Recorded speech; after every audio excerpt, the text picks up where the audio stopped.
Ang nangyari sa nakaraang chapter ay lumalabas na walang nangyari kay Innocent Zero matapos ang napakalakas na atake ni Lance. Kumounter si Innocent Zero at na-impale si Lance ng isang higanting kamay ng orasan. Gayunpaman, tumayo pa rin niyang muli at sinabi na kaya niya pang lumaban. Nung tatapusin na ni Innocent Zero ang buhay ni Lance, biglang dumating doon si Ochoa. Lakas loob nung ikinaharap si Innocent Zero at ipinaliwanag na hindi siya tatakas lang habang ang iba doon ay sinusugal ang kanilang buhay upang iligtas ang mga tao. Nireveal ni Ochoa ang kanyang alligate's magic at nagtransform siya bilang isang alligator. Gamit ang kanyang mahika ay sinubukan niyang itakbo si Mash papalayo sa labanan, ngunit madali lang siyang naabutan ni Innocent Zero. Di nagtagal ay tuluyan na siyang napigilan ni Innocent Zero sa kanyang plano at nabugbog siya dahil sa mga atake nun. Nang papatay na siya ni Innocent Zero ay nagising na sa wakas ang ating bida at sinapak nun si Innocent Zero sa muka. Pinaliwanag ni Mash ang pinagdaanan niya at sinabi niya daw sa kanyang kaibigan sa kabilang buhay ay nagmamadali siya kaya binilisan daw nila ang mga bagay-bagay para sa kanya. Matapos yun ay sumugod na siya papunta kay Innocent Zero. Ginamit ni Innocent Zero ang times rate upang pabagalin si Mash at kombohin niyon ng kanyang susunod na atake. Gayunpaman, nung pinaulan ni Innocent Zero ang ating bida ng atake ay nagawa nung maiwasan ang lahat ng yun. Hindi mapagtanto ni Innocent Zero kung ano nangyayari. Pinaliwanag naman ni Finn na sobrang bilis lang daw ni Mash, nang dahil sa bilis doon ay nababawi nun ang pagpapabagal ni Innocent Zero. Sinabi ni Innocent Zero doon na siguradong hindi magagawa ni Mash na makamit ang ganong kapangyarihan sa maikling panahon. Ano daw ang ginawa nun? Pinaliwanag ni Mash na gaya ng sinabi niya ay nagbuhat siya. Ginawa niya iyon ng 1 taon kasama ang godlike being. Nireveal din na sa mga oras na iyon ay binigyan ng godlike being si Mash ng kapangyarihan. Niyabangan naman ni Mash Innocent Zero at sinabi na kung tatanungin niya kung sapat na ba ang lakas niya para talunin ng isang taong kayang kontrolin ng oras, ay sinasabi niya nang isasagot niya daw doon na isang malaking oo habang ginigrip ang kanyang kamao. Sa uli, nanlaki naman ang mga mata doon ni Innocent Zero dahil sa threat ni Mash at napasabi siya na ang interesting noon. What's up mga Oni-chan? Welcome back sa ating manga analysis series tungkol sa muscle, magic and muscles na may halong Harry Potter at One Punch Man ang kwento. So, simulan na natin ang video. Pero bago tayo magsimula, shoutout nga pala sa mga Senpai tier members natin. Shoutout nga din pala sa mga katropahan natin sa FB group. Join na at salamat sa solid nyong suporta. Sa pagpapatuloy ng nakakapanabik na istorya ni Mash sa loob ng mundong puno ng mahika, dumako tayo sa pagtapos niyang sapakin si Innocent Zero sa muka. Tinignan niya iyon na para bang minamaliit. Sinabi ni Innocent Zero na kung gano'n ang gusto ni Mash, iyon na ang pinakahuling laban nila. Bigla namang may naramdaman si Innocent Zero sa kanyang katawan at sinabi niya na mukhang nakapag-adjust na siya. Nakapag-adjust na siya sa pang-anim na puso na nakuha niya kay Mash at maa-achieve na daw niya ang mas malayong evolution. Nagkomento naman si Mash na ninakaw ni Innocent Zero yun sa kanya. Hindi naman daw kay Innocent Zero yun. Hindi daw yun mabuti. Sumigaw naman si Finn na malamang. Masamang tao nga daw kasi si Innocent Zero at oras na daw para may gawin ang ating bida tungkol doon. Sumang-ayon naman si Mash at agad na sinipa ang wand ni Innocent Zero. Nagulat naman doon si Innocent Zero at napatanong kung bakit hindi gumana ang kanyang power. Sinalo ni Mash ang kanyang wand at di nagtagal ay pinutol yun noon. Nanlaki naman ang mata doon ni Innocent Zero at maski sina Finn at Ochoa ay nawindang sa pagkabrutal noon. Di pa doon natapos si Mash at ibinato nun sa lapag yung wand ni Innocent Zero at pinag-aapakan niyon. Habang pinapanood siya ni Innocent Zero ay patuloy lang siya doon. Napasigaw na lang doon sina Finn at Ochoa na napaka-brutal noon. Matapos sa pakapakan ay dinakot pa iyon ni Mash at inilagay sa isang bag. Tapos ibinigay niya iyon kay Innocent Zero.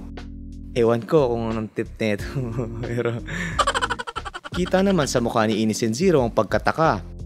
Lalong napasigaw sila Ochoa at Finn doon.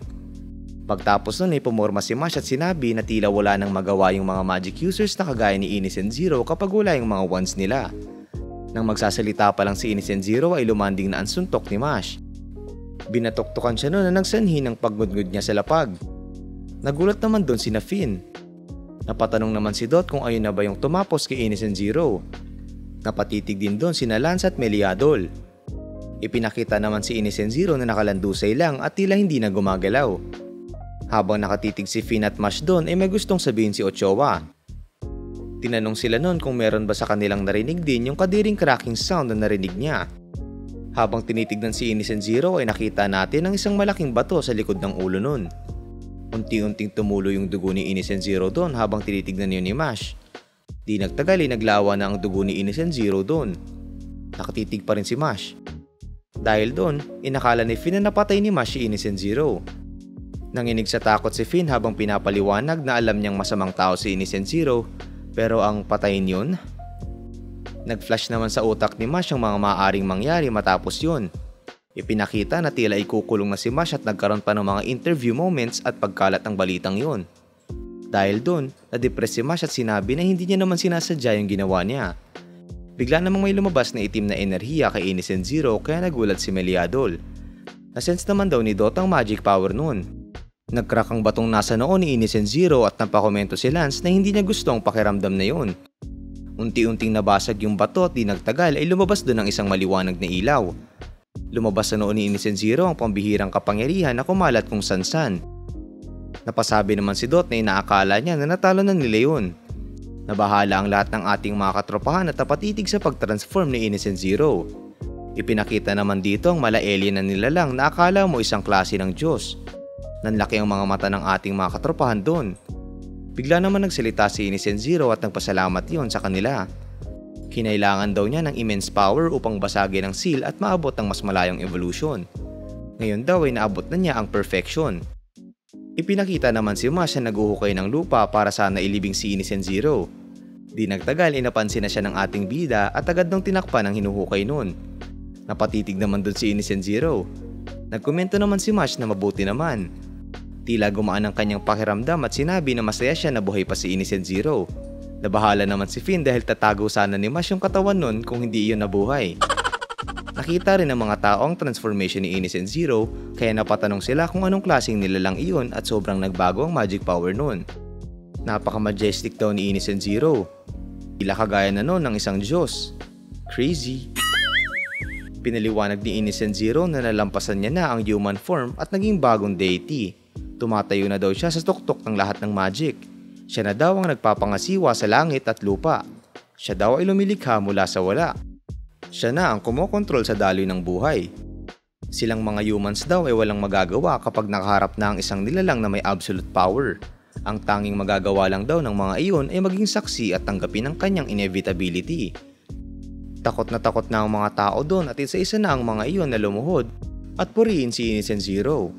Nagkatitigan muli sila Mash at Innocent Zero. Nakala mo hindi maintindihan kung ano meron. Bigla naman nagkomento si Mash na pwede daw bang maggumamit si Innocent Zero ng mga malalalim na salita. Iniangat ni Innocent Zero ang kanyang kamay at may humulmadong wand. Sinabi niya na simula na at agad na kinast ang Darkness Disaster. Lumabas doon ang isang napakalaking itim na sphere at pinapunta niya iyon sa ating bida. Napatulala lang ang mga tao habang nangyayari yun. Iniharap naman ni Mash ang kanyang kamay at ginamit ang finger extensors magic at pumorma siya na para bang pipitik. Nag-store si Mash ng power sa kanyang daliri habang pinapaliwanag ni Meliadol na sa pamamagitan ng hinalaki ay maaaring mapalakas ang pressure sa flicking finger. Sa pagpapalabas doon nun, ang enerhiyang iyon ay na-unleashed in a single shocking burst of pain. Patuloy ang pag-store ng energy ni Mash sa kanyang daliri habang patuloy na nagpapaliwanag si Meliadol na syempre kapag mas maraming pressure ang iyong maipon, ay mas malakas ang power na iyong maipapalabas. Nang tatama na kay Mash ang attacking ni Innocent Zero ay pinitik niya na ang kanyang daliri at ginamit ang Gaia Burst. Naglaho ang atake ni Innocent Zero gamit lamang ang pagpitik ni Mash. Sinabi ni Meliadol na isa iyong finishing technique na karapat dapat sa otherworldly muscles ni Mash. Matapos ang pagpitik ni Mash ay nagdugo ang kanyang daliri. Agad na nagpalabas muli si Innocent Zero ng Darkness Disaster doon. Pinitik naman ni Mash ang lapag upang ilaga ng ataking iyon at napansin naman yun ni Finn. Habang kasama sa ere ang mga nagliliparang bato ay hinawakan niyo ni Mash. Tuloy-tuloy niya iyong ginawa upang mapalapit kay Innocent Zero. Napansin ulit yun ni Finn.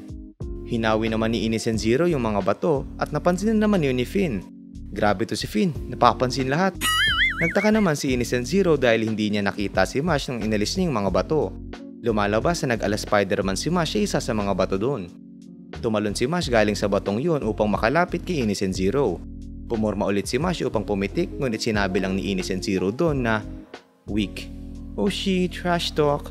Biglang tinigil ni Innocent Zero ang oras kaya hindi makakilos ang ating bida. Tila naging statwa si Mash sa gilid ni Innocent Zero. Tinapat naman ni Innocent Zero ang kanyang wand kay Mash at ipinaliwanag na ang magic niya ay binibigyan siya ng dominion sa time. Wala daw magic si Mash. Ang katotohanan daw na iyon ay ang magsasabi kay Mash ng lahat ng kailangan na malaman. Kinas muli ni Innocent Zero ang kanyang darkness magic pero ngayon ay harap-harapan niyon sa ating bida. Habang tumatalsik ay sinasabi ni Mash na hindi pa doon yun tapos. Sa huli, sinabi ni Innocent Zero na tapos na iyon habang sinasalo ni Mash ang napakalakas na atake nito. At dyan nagtatapos ang videong ito. Sa tingin nyo, mabubuhay pa kaya ang ating bida matapos yun? Ano na kaya ang gagawin ng ating mga katropahan upang pigilan ang perfect form ni Innocent Zero? Write your comments down below. Kung gusto mo pa ng iba pang anime at manga analysis, huwag kalimutang mag-like and subscribe para maging updated ka sa mga susunod na bagong videos. Oni-chan?